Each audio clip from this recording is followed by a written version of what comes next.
नमस्कार भक्तों, आपका एक बार फिर से स्वागत है हमारे चैनल भक्ति की शक्ति में।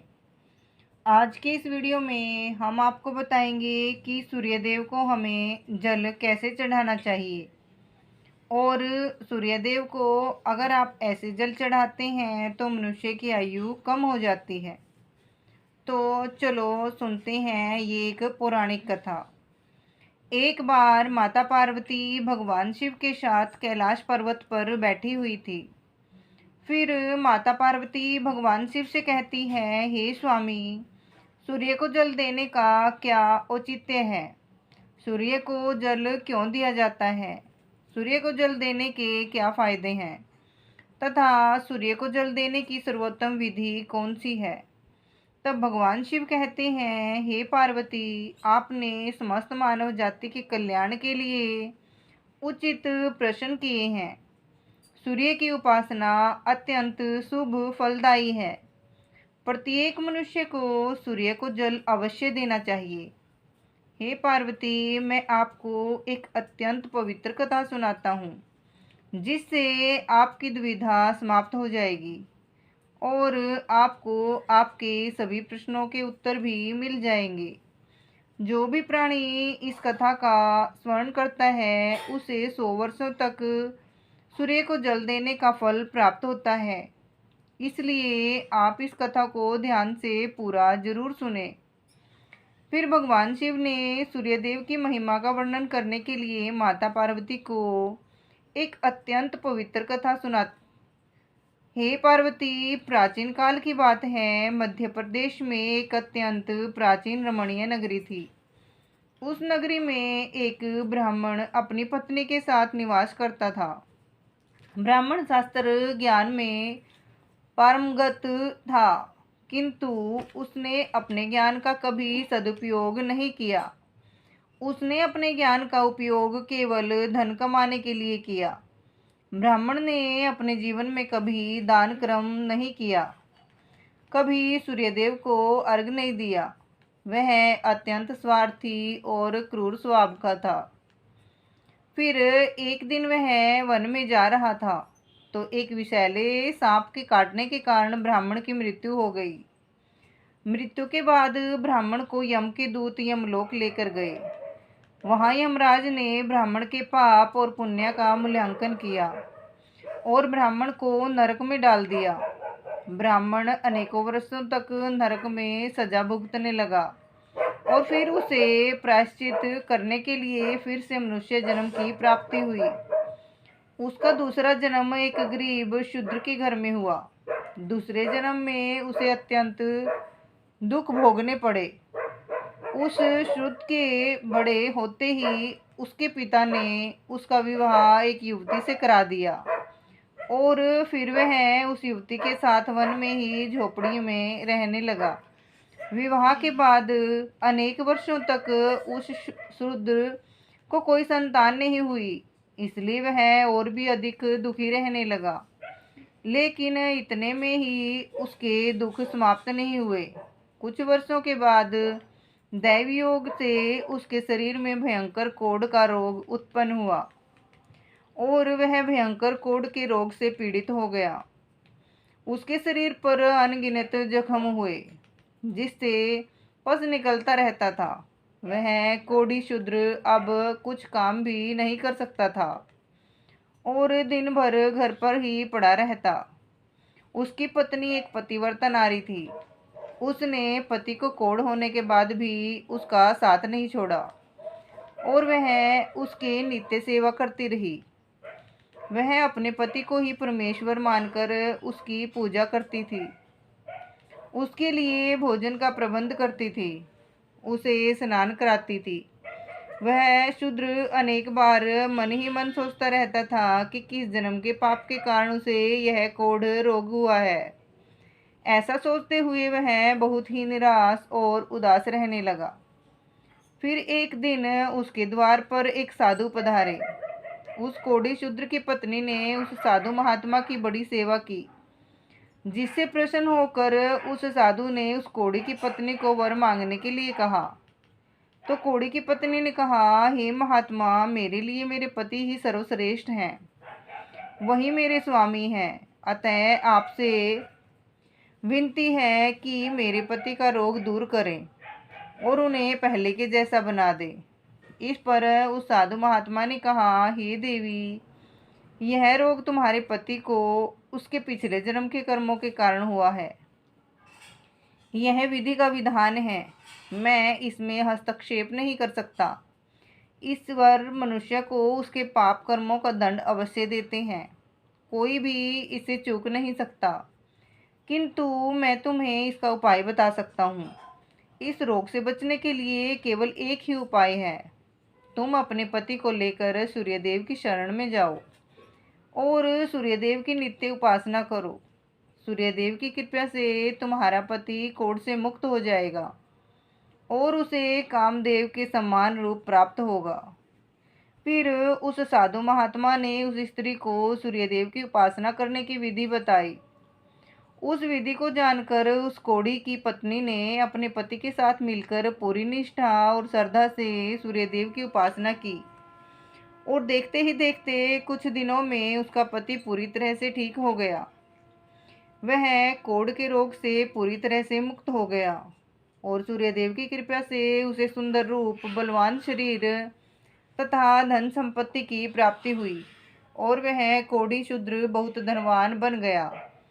फिर भगवान शिव कहते हैं, हे पार्वती, अब मैं तुम्हें सूर्यदेव को प्रसन्न करने की विधि और मंत्र के बारे में बताता हूँ, जिसे करने से मनुष्य के सभी रोग नष्ट होते हैं, उसे उत्तम स्वास्थ्य और सुख समृद्धि की प्राप्ति होती है। हे पार्वती, रोज सूर्यदेव को जल चढ़ाना एक ऐसा नियम है जो मनुष्य के जीवन में बहुत बड़ा बदलाव ला सकता है। सूर्य की शक्ति इतनी अलौकिक है कि इसके बिना यह पूरी धरती तहस नहस हो सकती है। सूर्यदेव प्रकाश, सकारात्मकता, इंद्रिय संयम, ऊर्जा आदि के देवता हैं।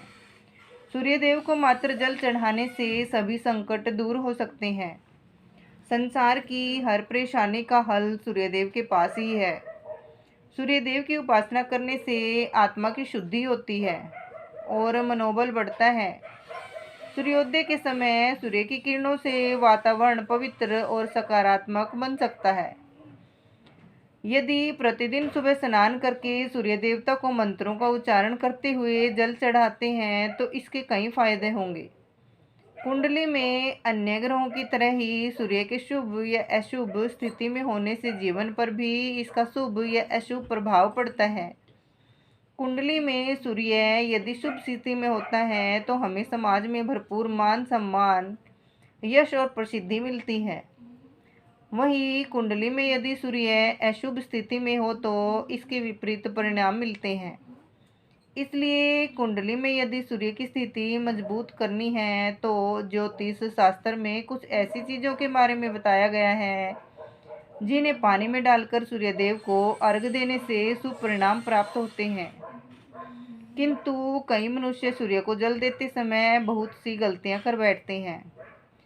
सूर्य को जल देते समय महत्वपूर्ण नियमों का पालन नहीं करते हैं।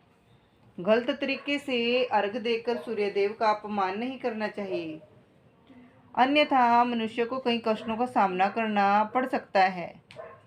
साथ ही केवल सूर्य को जल देने से फल की प्राप्ति नहीं होती। सूर्य को जल देते समय विधि का पालन करते हुए सूर्यदेव के मंत्र का जाप करना भी आवश्यक है, तभी सूर्य को जल देने का फल मनुष्य को प्राप्त होता है।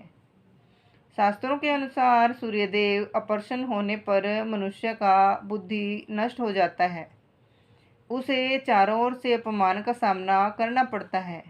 ऐसे व्यक्ति की आंखों की रोशनी चली जाती है और उसे उच्छिष्ट भोजन प्राप्त होता है।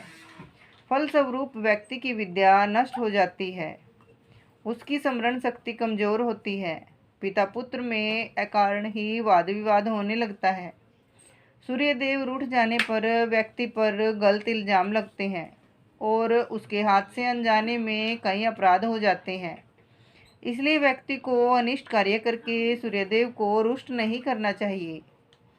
फिर भगवान शिव कहते हैं, हे पार्वती, सबसे पहले मैं तुम्हें सूर्यदेव को अर्घ देने का अर्थ बताता हूँ। सूर्य को अर्घ देने से तात्पर्य यह है कि सूर्य देवता को भक्ति भाव से जल अर्पण करना। यह जल दोनों हाथों की ओर जल बनाकर या तांबे के पात्र में शुद्ध जल भरकर उसे सूर्य देवता को समर्पित करें। लेकिन ध्यान रहे कि यदि हाथों की ओंजल बनाकर सूर्य देवता को अर्घ दे रहे हैं तो हाथों की तर्जनी और अंगूठे को एक दूसरे से जोड़कर ना रखें, यानी कि एक दूसरे का स्पर्श ना होने दें। दोनों हाथों के अंगूठों को फैलाकर रखें। यदि हम तर्जनी और अंगूठे को जोड़कर रखते हैं तो यह राक्षसी मुद्रा बन जाती है और इस मुद्रा में सूर्य को अर्घ देना अशुभ माना जाता है। यदि पात्र में जल भरकर सूर्य देवता को अर्घ दे रहे हैं तो भी उस पात्र को दोनों हाथों के अंगूठे का स्पर्श ना होने दें। इसका ध्यान रखें। अर्घ देते समय अपने दोनों हाथ को ऊपर उठाकर पात्र को पकड़ें और सिर झुकाकर रखें। सूर्य देवता को अर्घ हमेशा सूर्योदय के समय देना चाहिए। उगते हुए सूर्य की उपासना करना हमेशा ही शुभ होता है। सूर्योदय के 2 घंटे बाद अर्घ देने का कोई भी औचित्य नहीं होता है। यदि किसी कारणवश आप सूर्योदय के समय अर्घ ना दे सकें तो 3 बार अर्घ देने के बजाय 4 बार अर्घ दें और सूर्य देवता से क्षमा मांग लें। इससे दोष कम हो जाता है। सूर्य को जल तांबे के पात्र में ही देना चाहिए। तांबा को सूर्यदेव की प्रिय वस्तु माना जाता है, इसलिए सूर्य को जल देने के लिए केवल तांबे से बने पात्र का ही उपयोग करना चाहिए। अन्य धातुओं से बने पात्रों में सूर्य को अर्घ देने से कोई लाभ प्राप्त नहीं होता है। परमात्मा ने सूर्य को जगत में प्रकाश करने, संचालन करने, अपने तेज से शरीर में ज्योति प्रदान करने तथा जठराग्नि के रूप में आमाशय में अन्न को पचाने का कार्य सौंपा है। इसी कारण से तांबे के पात्र में रखे जल को पीने से व्यक्ति पेट से जुड़े रोगों के से भी मुक्त हो जाता है। उस तांबे के पात्र में गंगा जल या पवित्र नदियों का जल भर दें। यदि ऐसा संभव नहीं है तो शुद्ध जल का प्रयोग करें। मात्र जल के कभी भी अर्घ नहीं देना चाहिए। जल के पात्र में जल के साथ मुख्य रूप से कोई भी लाल फूल, लाल चंदन और अक्षत जरूर डालें। आप चाहे तो इस जल में थोड़ा सा घी, शहद, दूध या गुड़ कुछ भी डाल सकते हैं। यदि किसी मनुष्य ने सूर्य को अर्घ देने का संकल्प लिया है तो यह संकल्प कभी नहीं तोड़ना चाहिए। जितने दिनों का भी संकल्प लिया हो उतने दिन सूर्य को अर्घ अवश्य देना चाहिए। यदि संकल्प को पूरा नहीं कर सकते तो ऐसा संकल्प नहीं करना चाहिए। इससे सूर्यदेव रुष्ट हो जाते हैं। इससे भगवान शिव ने सूर्यदेव को जल देने का मंत्र बताया है, जिसका उच्चारण अवश्य करना चाहिए। वह मंत्र इस प्रकार है: ओम घृणी सूर्याय नमः।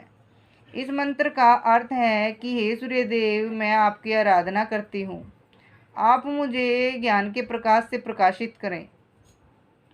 दिन के निर्माता आप मुझे बुद्धि प्रदान करें और आप मेरे मन को रोशन करें।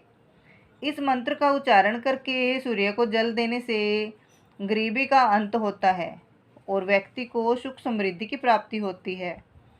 फिर भगवान शिव कहते हैं, हे पार्वती, सूर्यदेव की महिमा अपरंपार है और प्रतिदिन ही हमें उनका आभार मानना चाहिए। परंतु मुख्य रूप से रविवार का दिन सूर्य देवता का दिन माना जाता है, इसलिए कुंडली से सूर्यदोष को दूर करने के लिए रविवार के दिन विशेष रूप से सूर्य देवता का उपवास रखना चाहिए और सूर्यदेव से संबंधित वस्तुओं का दान करना चाहिए। सूर्यदेव से संबंधित वस्तुएं हैं तांबा, गेहूँ, गुड़, चंदन तथा पीले रंग के वस्त्र आदि। इन वस्तुओं का रविवार के दिन दान करने से व्यक्ति के सभी दुखों का अंत होता है। यदि व्यक्ति बीमार है अथवा घर में सूतक है या अन्य कोई समस्या है जिसके कारण वह सूर्यदेव को अर्घ नहीं दे पा रहे हैं तो इसके लिए शास्त्रों में मानस पूजा का प्रावधान किया गया है, अर्थात अपने मन में ही सूर्यदेव को अर्घ दे सकते हैं। सूर्योदय पूर्व दिशा से होता है और यदि किसी कारणवश सूर्यदेव दिखाई नहीं दे रहे हैं तो उनका मन ही मन स्मरण करके पूर्व दिशा की ओर मुख करके उन्हें अर्घ दे सकते हैं। लेकिन कभी भी सूर्य को अर्घ देने का संकल्प ना छोड़ें। इस प्रकार से भगवान शिव ने सूर्यदेव को अर्घ देने की विधि, सूर्यदेव को अर्घ देने का मंत्र बताया। तो भक्तों, आपको ये वीडियो कैसी लगी? तो प्लीज़ एक छोटा सा कमेंट करके ज़रूर बताएं। बोलिए भगवान सूर्यदेव की जय हो। राधे राधे, जय श्री कृष्णा। कमेंट में जय सूर्यदेव लिखना न भूलें। जय हो।